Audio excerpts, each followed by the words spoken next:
Olá a todos, este é o canal Geopoliticando e no vídeo de hoje eu quero dar a minha opinião, fazer a minha análise a respeito do que aconteceu na Rússia em relação ao Grupo Wagner.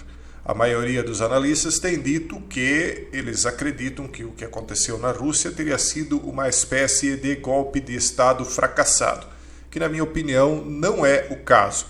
Prigozhin, que é o líder do Grupo Wagner, para quem não sabe, era um amigo muito íntimo de Putin e eu acredito que continua sendo até hoje, tão íntimo ao ponto de eu levantar a minha análise no sentido de que isso pode muito bem ter sido combinado entre o próprio Putin e Prigozhin. Eles estão dizendo que o que aconteceu nesse levante, nesse retorno dos wagneristas, né, rumo ao Kremlin, rumo a Moscou, né, teria enfraquecido Putin. Nós vamos fazer uma análise, depois vamos ver essa matéria aqui de George Friedman, né?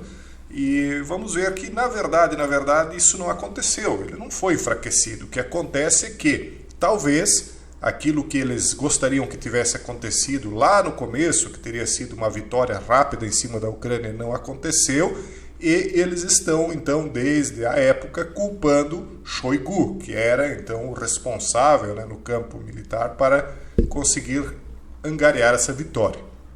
Para que você chegue a um cargo como o de Shoigu, não necessariamente você está lá só porque o Putin o colocou lá, mas é porque ele tem as próprias forças dele, né, que o mantêm no cargo. E esse levante feito por Prigozhin acabou por derrubá-lo. Então não foi um levante feito contra Putin, mas contra Shoigu. Talvez até combinado com Putin. Nós nunca vamos saber, né? Eles sabem o que aconteceu. A alta cúpula sabe e talvez nunca vá falar, né? Talvez lá daqui a 50, 100 anos a gente possa ler isso no livro de história, né? Aqueles que estiverem por aí ainda nessa época, se é que nós chegaremos nessa época a considerar o que está acontecendo no mundo atualmente, né?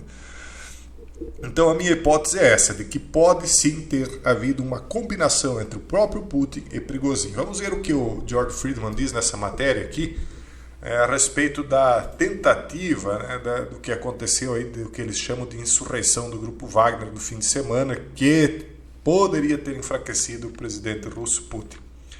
A acreditar no líder da Wagner, Prigozhin, o levante levou meses para ser preparado, resultado da retenção deliberada de suprimentos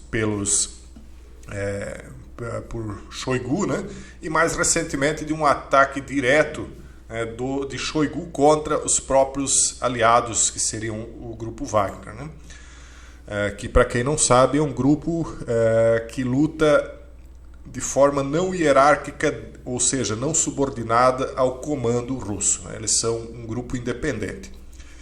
Isso pode explicar por que sua marcha parecia ser dirigida mais ao Estado-Maior russo do que ao próprio Putin. Seja qual for o caso, ele acabou em um único dia. Ou falhou, ou era para ser um pouco mais que um gesto. Saber o que aconteceu neste incidente levará muito tempo para resolver. Óbvio que ele não falhou, na minha opinião, porque eles nem chegaram a tentar. Onde eles foram, não houve baixas, salvo um ou outro que, penso eu, que são as bordas dos dois grupos, né, tanto dos chechenos, quanto do grupo de Shoigu, quanto do grupo de Prigozhin, né, ou seja, as pessoas de hierarquia mais baixa que se confrontaram entre si. Salvo isso, não houve um confronto de fato entre os grupos, né, que estavam aí em campos opostos. O que devemos pensar agora, porém, é até que ponto o desastre de Prigozhin desestabilizará o governo russo, enfraquecerá Putin ou afetará a guerra na Ucrânia. O status de Putin está no centro de tudo. Se foi de fato uma tentativa de golpe, nunca ameaçou seriamente o Kremlin, que é o que eu concordo. Os problemas de Prigozhin com elementos do governo central eram bem conhecidos. Por que então Putin seria enfraquecido por um golpe de um conhecido descontente que não deu em nada? E o que significa ser enfraquecido? Isso significa que os chefes de departamento e particularmente o Estado-Maior desrespeitariam suas ordens? Isso significa que ele não tem mais emprego? Eu acho que é o contrário. Eu acho que Putin sai fortalecido porque agora ele pode usar o fato Prigozhin para tirar do seu entorno as pessoas que tinham uma determinada força e poderiam se contrapor às vontades dele. Agora dizem que ele vai colocar o guarda-costa deles no lugar de Shoigu ou algo parecido com isso. Então ele vai se fortalecer ainda mais.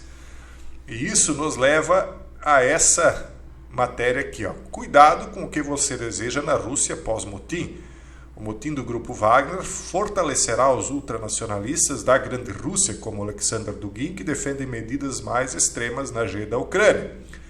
A mudança de regime na Rússia tem sido um objetivo fundamental da ala globalista da política externa americana desde o golpe de Maidan em 2014. Não é da ala do Trump, mas da ala do Biden, né, que gostariam de fazer essa mudança de regime. Eles, né, segundo a matéria aqui escrita por James Davis. Então eles estariam executando sob instruções, ou melhor, teriam feito o golpe do Maidan, executado sob instruções da então secretária de Estado assistente Victoria Nuland, agora subsecretária de Política do Departamento de Estado dos Estados Unidos. O presidente Biden abraçou a demanda por mudança de regime em 26 de março de 22, declarando que Putin não pode permanecer no poder após a invasão da Ucrânia em 24/2.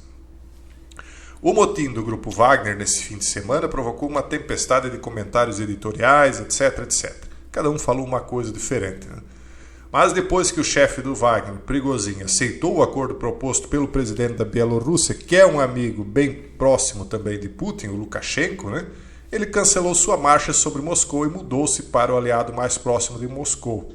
Putin ainda estava no cargo. Agora veja só, Lukashenko muito próximo de Putin. Prigozhin também era. Então ele, na minha opinião, novamente, ele simula essa ida a Moscou, ele colocou todo mundo em estado de alerta, principalmente Shoigu, encontrou um caminho relativamente livre, ou seja, foi pego de surpresa, e aí o Shoigu cai e Prigozhin vai para a Bielorrússia, para ficar longe de qualquer reação das forças de Shoigu. E aí o Grupo Wagner, agora parte iria entrar na hierarquia das forças oficiais e parte iria se dispersar, talvez voltar para a África. Será que vão voltar para a África?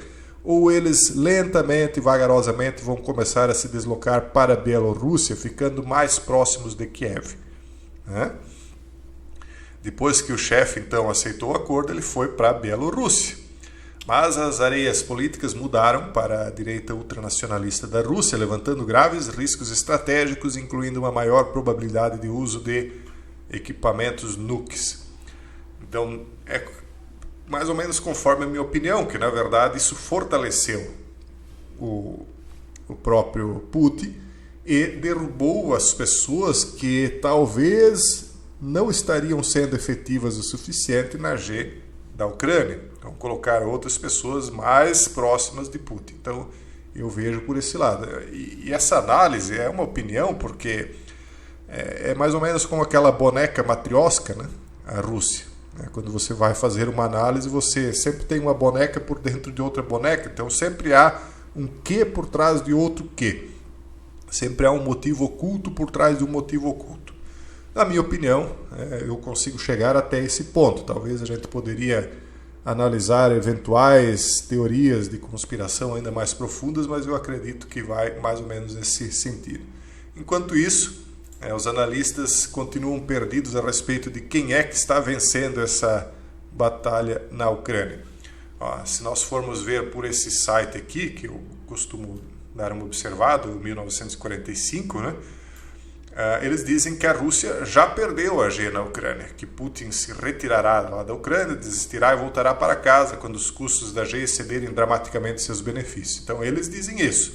Mas se você for ver aqui a matéria do Glenn Greenwald, que vocês todos conhecem, bem conhecido aqui no Brasil, um jornalista norte-americano bem conhecido, né? Ele diz o seguinte: se a imprensa ocidental admitir que a contraofensiva da Ucrânia foi um fracasso, imagine o quão ruim ela realmente é.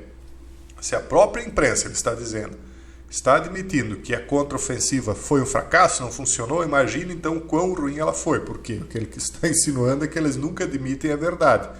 Então, se eles admitiram essa verdade, é porque existe uma verdade ainda mais profunda. Ela foi pior do que estaria se dizendo.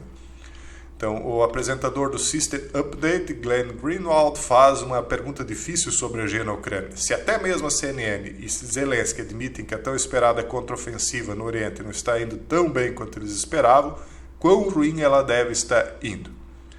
E aí ele faz a análise dele, né? Então aqui, se vocês forem notar, então um diz uma coisa, outro diz outra, e a verdade é que continua num impasse. Ninguém sabe como é que isso aí vai terminar, e nem um lado e nem o outro não sabe, né? As coisas estão mais ou menos equilibradas ali dentro da Ucrânia, como tem sido desde o começo. Ora há um avanço para um lado, ora um avanço para o outro. Há esses reveses surpreendentes como nós vimos no final de semana, mas aí quando um lado estava criando esperanças, vai tudo pelo ralo novamente, um acordo é feito, então continua tudo mais ou menos equilibrado. Nós daqui só podemos observar e torcer para que os ucranianos, que são os maiores vitimados desse confronto todo, não sofram tanto e que isso aí acabe o mais rápido possível.